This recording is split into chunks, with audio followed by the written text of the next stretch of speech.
Die Hard 2 from 1990. Once again, I'm doing things kind of ass backwards here because I'm going to be talking about Die Hard 2 before I ever did anything with Die Hard 1. But I figured Die Hard 2 is not as good as Die Hard 1, and I'm probably going to have a lot more wacky shit to make fun of. And after watching it again recently, for the first time in a few years, I can safely say that I was right. There is a lot of wacky shit in this movie. Too much wacky shit. This video is going to take forever. It's a surprisingly convoluted movie. And of course, it's Christmas time. And if Die Hard 1 is considered a Christmas movie, and I think that it is, Die Hard 2 also has to be considered a Christmas movie, right? It's just a less good Christmas movie. Anyway, let's just get to it already. Die Hard 2. Oh, and I should address that the subtitle for this movie is, of course, Die Hard 2, Die Harder. So, it's already not a promising start. It feels like they were on so much cocaine when they were spitballing ideas for this fucking movie. I mean, Die Harder? Rocky 2, even rockier. Star Trek 2, Star Trekier. I mean, come on. What are we doing here? Anyway, just get past the title. Come on, I can do it. Die Hard 2, Die Harder. Directed by Rennie Harlin, starring Bruce Willis, William Sadler, and Bonnie Bedelia. The movie opens up exactly 2 years after the first movie, on Christmas Eve, of course, and John McClane has gone from a New York cop to an LA cop. Except he's in neither one of those locations right now. He's at Dulles International Airport in Washington, D.C., and he's there to pick up his wife, Holly. They've apparently patched things up and are back together, and they're visiting their in-laws for Christmas. An experience like Die Hard will do that for you, I guess. And John McClane has shoes on for the entirety of this movie, much to the dismay of all the Tarantino fans. I don't know what I'm going for here. I think I just implied that Quentin Tarantino fans also might have a foot fetish, and that it would also be a dude foot fetish, which seems like an exceedingly rare fetish. I mean, let's be honest. Anyway, I want to apologize for everything I just said. And John McClane may have shoes on, but I also think he's wearing corduroy pants for this movie, which is an interesting choice for an action hero. Although I guess it is the 90s. And he should be nice and comfy throughout the movie, so that's nice. And the first thing he does is argue with a cop who is writing him a ticket and having his car towed for being illegally parked. He apparently just parked his fucking car just outside the airport where people get dropped off and get picked up. And Holly's plane isn't even supposed to land for another half hour. So I don't know what the fuck he was thinking. The cop was a dick to him, but it seems like, he was pretty fucking stupid for parking his car there. And McClane gets beeped. It's 1990, and this movie thought having a beeper was pretty cutting edge.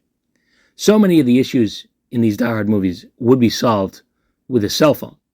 But John McClane doesn't have a cell phone, he has a beeper. So he calls the number that beeped him, and it turns out to be Holly from her state-of-the-art Air phone.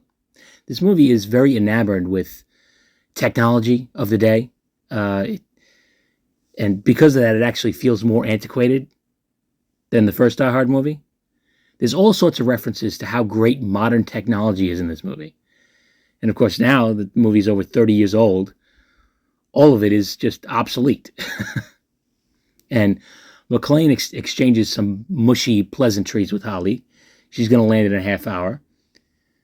I mean, I don't even know why he's here this early, but okay. And Holly is sitting next to an old lady who talks about how great technology is. But she's not talking about phones and beepers. She's talking about this fucking taser that she whips out of her old lady purse. She just brought a taser onto this fucking airplane. I know this is long before 9/11, but It seems like a stretch, even for 1990, to have a fucking taser on an airplane. And she says she tried it out on her little dog. So this lady is clearly a deranged sociopath. I mean, they weren't even talking about muggers or anything violent. She just said, "Isn't technology great? Take a look at this fucking taser." Fucking whack job. And then we get some very important exposition in the form of a news story on a hotel room TV set. But it's impossible to focus on it because there's a fucking ass-naked dude doing Tai Chi moves in front of the TV. I mean, holy shit. What a way to introduce a character.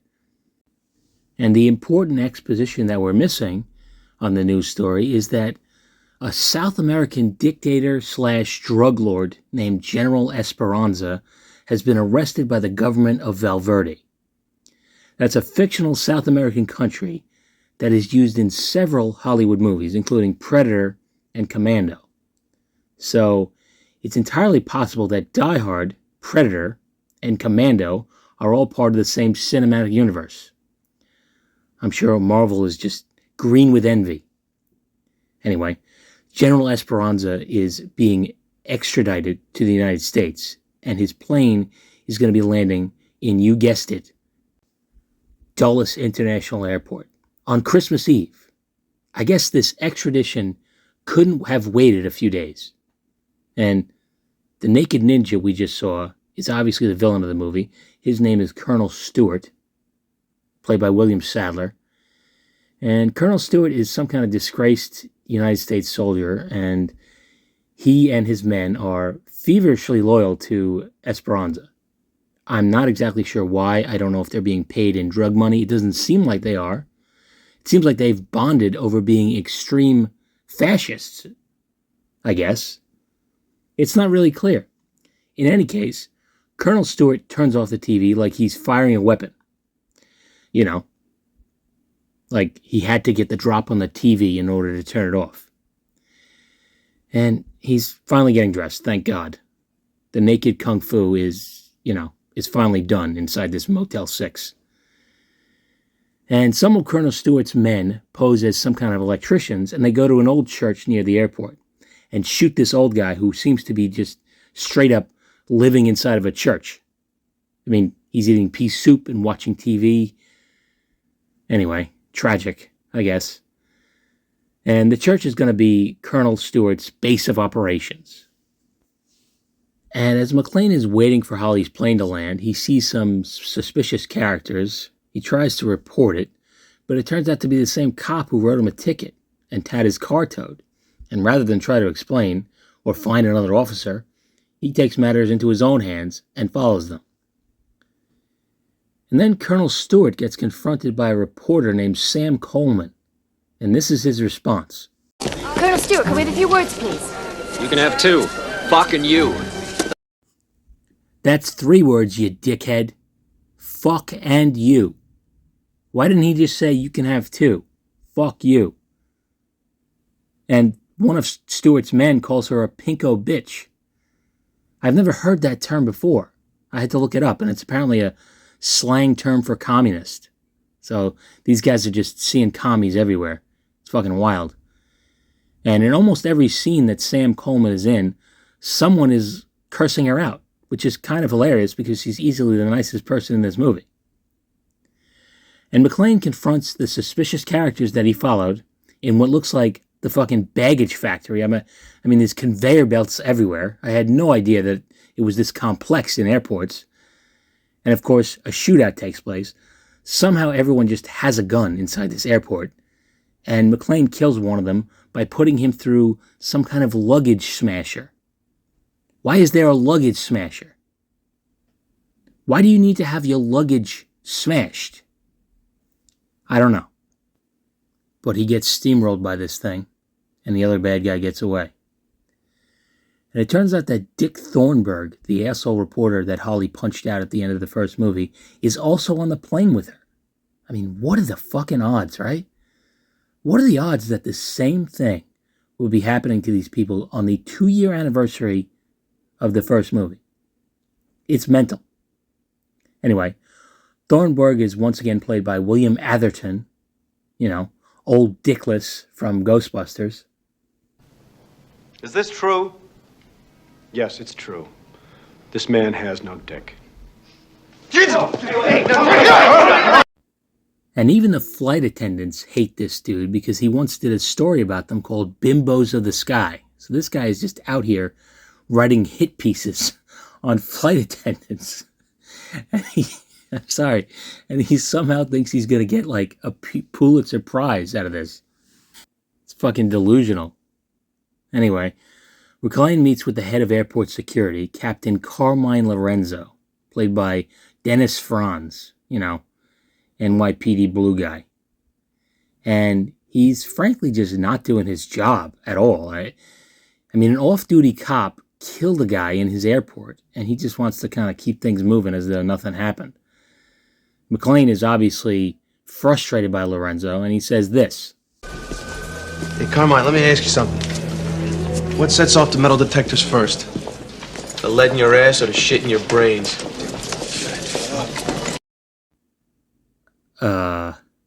I would imagine the lead would set off the metal detector first. If shit is setting off metal detectors, you need more fiber in your diet. I don't care if it's in your brains or not. And rather than just move on with his life, McClane takes it upon himself to get fingerprints from the guy he killed. And somehow rigor mortis has set in already. I'm not a doctor, but it's been, 15, 20 minutes? Tops? I mean, how fast does that usually happen? In any case, he's stiff.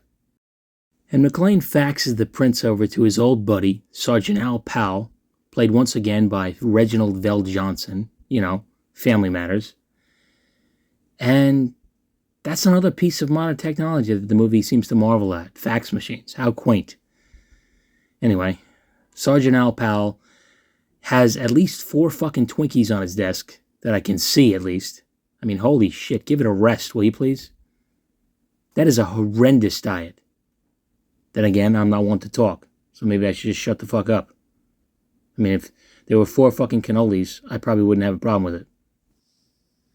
And Al gets the results from the fingerprints, and it turns out that this guy is some kind of trained mercenary, and according to the Department of Defense, he's been dead for 2 years. So the plot thickens. And Powell asks McClane if he's pissing in somebody's pool. And McClane says, yeah, and I'm fresh out of chlorine, which is so close to being a warped line from They Live. I have come here to use chlorine and piss in somebody's pool, and I'm all out of chlorine. And then McClane gets asked out by a hot forehead lady. There are not many women in this movie, but the ones that are in it will invariably offer to fuck John McClane at some point. I don't really have anything to add to that. I'm just pointing it out. And it seems like Holly's plane should have landed by now, but it hasn't. This is the longest half hour ever. And a snowstorm is rolling in, which is wildly convenient for the bad guys, because this only helps their plan. I'm not sure that it would work if it wasn't for this snowstorm. Convenient. Anyway, McClane sneaks into the air traffic control tower and talks to Lorenzo and flight director Ed Trudeau, played by Fred Thompson, probably the 3rd or 4th most famous actor to end up becoming a Republican politician. And McClane tries to convince them that this dead mercenary wasn't just stealing some luggage, but they're not convinced. But they're about to be convinced because the runway suddenly shuts down, and Colonel Stewart gets on the radio and tells them that he has taken control. And he wants Trudeau to tell all the incoming aircraft to circle the runway and wait for further instruction, but not to elaborate any further, so that the pilots don't understand what's going on. And he also demands that General Esperanza's plane be allowed to land in an isolated section of the runway where Stewart and his men can go pick him up. And he also wants a cargo plane fueled and ready to go as soon as he lands. So it's a lot. And Stewart's plan just seems like madness. And who knows if it would even work if there wasn't a snowstorm. Like I said, it's just so convenient that this storm happened to roll in out of nowhere.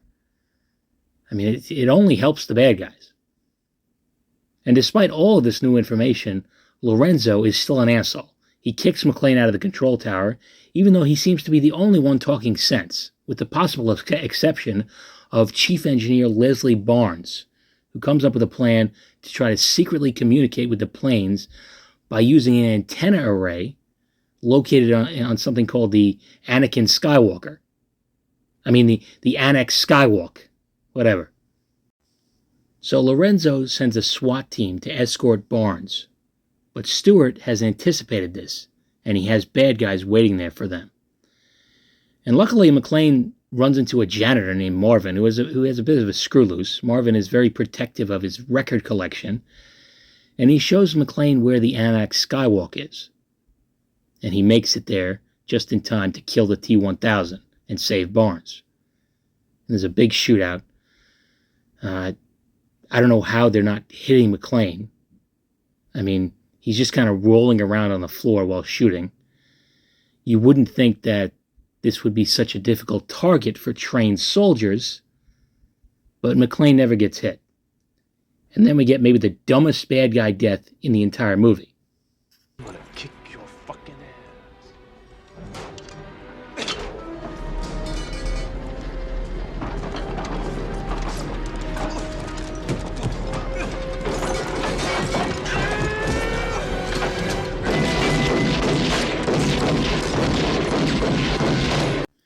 I mean, I get that this guy doesn't have any ammo left, and he can't just shoot McClane, but there are dozens of dead guys everywhere, and all of them had guns. Just pick up one of their guns and shoot McClane. Or better yet, run away. But luckily, he was a stupid asshole. And just as McClane and Barnes are about to make their way to the antenna array, it explodes, which doesn't make much sense. I mean, if Stewart was just going to blow the thing up, why would he risk a bunch of his men by putting them up against a SWAT team? Granted, he didn't anticipate McClane, but still, it just seems so unnecessary, which is basically the theme of this movie. And on Holly's plane, Thornburg tries to justify his actions from the previous movie by saying the people have a right to know everything about everybody. He actually says this line. So I guess that means they have a right to know the real truth about him. Is this true? Yes, it's true. This man has no dick. And yeah, I've done that joke twice, but what do you want me to tell you? It never gets old. And having just lost a bunch of his men because of McClane, Stewart decides to pose as an air traffic controller and tell one of the planes to land on the runway with no lights. He tricks them into thinking their altitude is much higher than it actually is. The pilot is Miles O'Brien from Star Trek. And they show all the nervous passengers on the plane as it's coming in, and McClane tries to signal them with some torches, but it's too late. The plane crashes, and 230 people are killed. I mean, I'm not squeamish when it comes to movies, but there's just something wrong about this. In a Die Hard movie, you expect John McClane to win, and it doesn't really feel like it's possible for him to win now. I mean, it's Christmas. Christmas is fucking ruined. I mean, holy shit. I understand what they were going for, but the director did not have to show the passengers, and I kind of wish it was just rewritten to be a relatively empty plane or a cargo plane of some kind. I think that would have gotten the point across just fine. But anyway, things are getting very extreme. This is a fucking tragedy right now. And in any case, they are sending in the army at this point, obviously. Some kind of counter-terrorist team led by John Amos, the owner of McDowell's. See, they're McDonald's. I'm McDowell's. Huh? They got the golden arches. Mine is the golden arcs. And he's playing a soldier named Major Grant. And he served with Colonel Stewart, which is already suspicious, but okay. And he's obviously going to be running the show from here on out. And Barnes finds a secret channel that allows him to communicate with the planes. It's a Christmas miracle. He really pulled that out of his ass. And he explains what's going on. And Thornburg is able to hear this because he's somehow tapped into the radio frequency as well. Convenient. And at long last, General Susquehanna, or Esperanza, whatever the fuck his name is, his plane is coming in for a landing. And he has managed to take over the plane and is now flying it himself. And Stewart turns on the lights for him, gives him directions to land, and McClane is able to hear this because Marvin, the janitor, just happens to have one of the walkie-talkies used by the bad guys. Convenient. And as a result, McClane is able to be the first person to meet the plane. Marvin also shows him some secret underground chambers that lead to the runway faster. I mean, the guy's like a gopher of this airport. He knows every way to get everywhere super fast. And McClane confronts Esperanza. Freedom. Not yet. And McClane plans to trade Esperanza in exchange for his wife's plane. But Stewart and his men show up, and they rescue Esperanza, and they trap McClane inside the cockpit of the plane. And then they decide to throw 9 grenades in there. I know it's 9, because there's 3 bad guys that have the grenades, and they all say they have 3 each. So, you see, I can do math. And these grenades are taking forever to explode, so long in fact that McClane has plenty of time to get into the pilot's seat and pull the eject lever before it blows up. I'm a little surprised that this cargo plane has an ejector seat. Maybe they do, but it seems weird that it does. And the bad guys just see him parachuting away. They could just shoot him out of the sky, but they don't. They just don't. And then they run off because the fire trucks are showing up. So these armed mercenaries are afraid of some fire trucks. And back in the safety of the airport, Major Grant starts yelling at McClane, and he says this. Why is this? We're here to jerk off that cocksucker until he tries to take off. Period. Wow. I don't think I've ever heard anything so angrily pornographic in my life. I mean, that was sexual, wasn't it? And he continues to badger McClane, and he perfectly sums up McClane's entire existence. Now, you're the wrong guy in the wrong place at the wrong time. Story of my life. And while Holly's plane is watching an episode of The Simpsons, Thornburg uses one of those fancy schmancy new age airphones to call his news station and report what's going on, which of course could get them all killed. So Holly grabs that miserable old bat's taser and does this. Lives for humanity and country, and if this should be my final broadcast. Amen to that. And I think he's dead. I mean, his eyes are wide open. He's not moving. He straight up just died in this toilet. Okay, he's not dead. But if he was dead, let's face it, we would all be fine with that. And they just leave him in the bathroom because, shit belongs in the toilet. Anyway, Barnes seems to have figured out where Stewart is controlling the airport. They find the old church. This Barnes guy is always coming in clutch. So far, McClane is not the MVP of this fucking movie. It is Leslie Barnes. And Major Grant's men show up, and there's a shootout. Stewart makes his escape with Esperanza. It seems really unfortunate. Like, they had him dead to rights, but they escaped. They got away. They also booby-trapped the church, and it's rigged to explode if anyone tampers with it. And then McClane discovers that the whole thing was staged. Both Major Grant's men and Stewart's men were shooting at each other with blanks. Turns out that Grant and his team are in on the whole thing with Stewart. And this is confirmed when Grant kills one of his own men who was new to the team because the guy he replaced had appendicitis. So it's just so unnecessary. I mean, what is with all the smoke and mirrors shit? For whose benefit was this deception?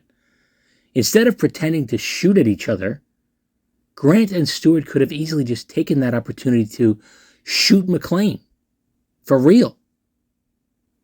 But they don't. They just put on a show. And McClane convinces Lorenzo that Grant is in on this whole thing by shooting at him with one of the guns that was loaded with blanks, which seems incredibly dumb because it seems like he's actually close enough to Lorenzo to actually hurt him even with blanks. Blanks are not just like loud noise. It's still dangerous. And he was also surrounded by cops when he does this. You'd think some guy shooting off a gun in an airport police station would probably result in automatic death. But no, they miraculously don't shoot him. And it also turns out that Lorenzo didn't actually need to be convinced because even though he is more proactive now, he also has no impact on what happens at the end of this movie.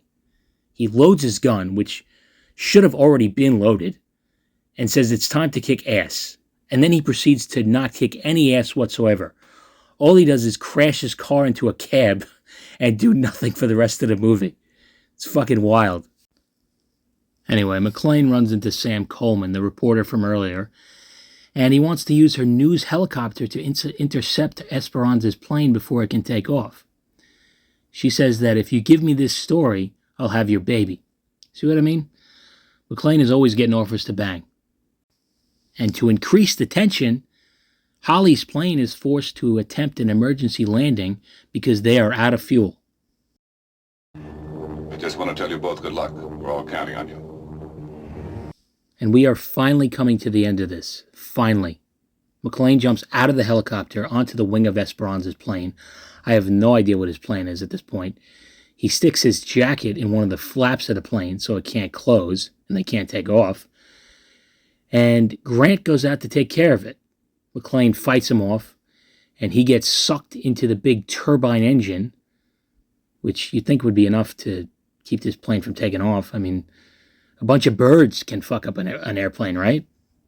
But, so you'd think a whole ass dude would really fuck up the engine, but I guess not. And now he fights Stewart, and his karate is just as good with clothes on as it is when he's naked. And he kicks McClane's ass. He knocks him off the wing. I mean, he could have just shot McClane. Definitely could have just shot him. But before McClane falls, he manages to pull this fuel dump thing, and the plane starts pissing petrol all over the goddamn runway. And McClane, once he comes to a stop after falling off this plane, whips out a lighter and says this. Yippee-ki-yay, Mr. Falcon.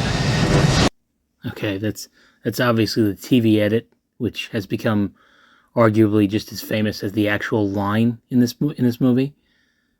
Seems like it doesn't make sense, but it actually kind of does. Falcon is like Esperanza's code name in the movie, and McClane overhears him get called this by Stewart. I mean, it's still pretty hilarious.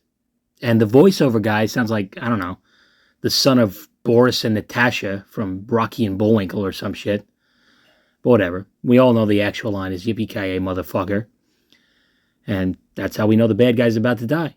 Plane blows up very fast. I mean, who knew fuel would burn this quickly?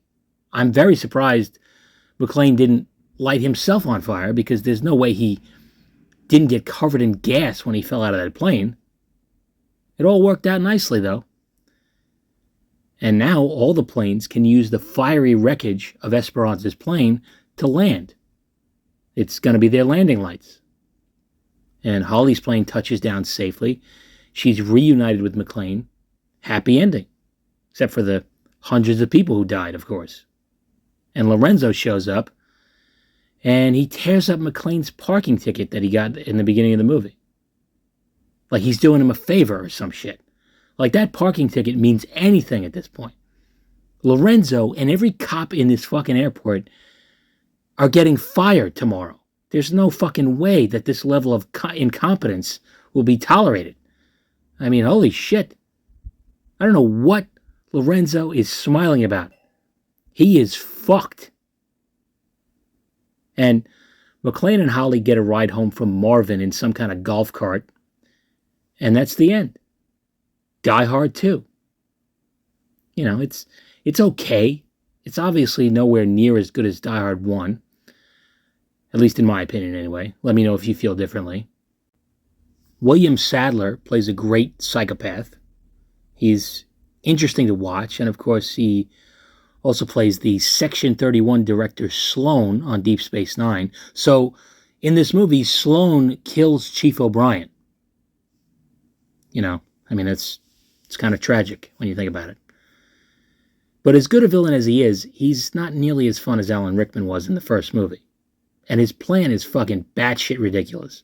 I have no idea why he has such unwavering loyalty to Esperanza. I mean, yeah, they share some fucked up political views, but is that enough to go to these extremes? I guess so.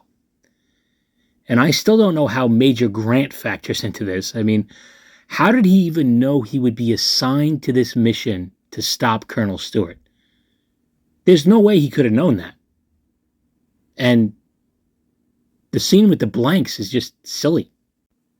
All of it is done to fool people for no reason. And yeah, I know the airport also can't communicate with the planes in the air. But what's to stop the planes from talking to another airport somewhere else and going there? They're hovering over Washington, D.C. right now, and they have 2 hours worth of fuel. You're telling me they can't just go somewhere else? But despite that, I still enjoy the movie. The best thing about it is, of course, Bruce Willis as John McClane. He's just the greatest. And we all know he had to retire from acting earlier this year for health reasons. I hope he's doing well. And I kind of compare Die Hard 2 to Temple of Doom, although I think Temple of Doom is a better movie. But they're both kind of like the weakest movies of their trilogies, if you know what I'm saying. You know, it's like generally the first and the third one are considered to be much better movies. And, you know, the locations for all these Die Hard movies are pretty wild. In the first one, you got a New York cop in L.A. In the second one, you got an L.A. cop in Washington, D.C. In the third one, he's a New York cop in New York. Maybe that's the only one that makes sense. And in the fourth one, he's a New York cop in Washington, D.C. again, and New Jersey. And in the fifth one, he's a New York cop in Russia. And fuck that movie. I would have taken John McClane to space before I ever took him to Russia. But that's just me. As you know, I'm a big proponent of sending franchises to space once they've clearly run their course. But anyway, I've yapped long enough. I hope everyone has a good holiday season. Merry Christmas, Happy Hanukkah, Happy Festivus, Happy Wookiee Life Day, Merry New Year, whatever you celebrate. And I'm probably going to do like a year-end video where I just talk about a few random things, including some of the stuff I'm planning on doing in the future with this channel. And if you have any suggestions for future videos that I could do, I'm always open to that. And I'll, talk more about that in the next video. So keep an eye out for that. And yeah, as always, thanks for watching. And until next time, take it easy.